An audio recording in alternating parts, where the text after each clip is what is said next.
রহিম ছোট এক গ্রামে থাকে। একদিন সকালে তার মা রান্নাঘরে ঢুকে চিৎকার করে উঠলেন, আমার চালের ডিব্বাকে সরিয়েছে।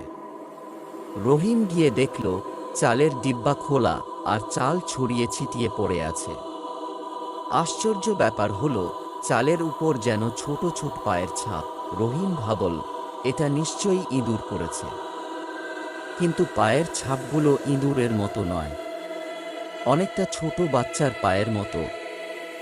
সেই রাতে সে ঘুমাতে পারছিল না। হঠাৎ রান্নাঘর থেকে বিরিয়ানির গন্ধ এলো। সে আস্তে আস্তে গিয়ে দেখে কোন ছোট ছেলে অদ্ভুত জামা পরে চাল আর মশলা মিশিয়ে কিছু একটা রান্না করছে।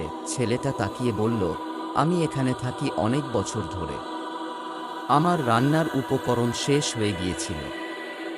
রহিম ভয় পেয়ে যায়, কিন্তু ছেলেটা হেসে বলল, ভয় পাস না, আমি কারো ক্ষতি করি না, শুধু মাঝে মাঝে একটু রান্না করি।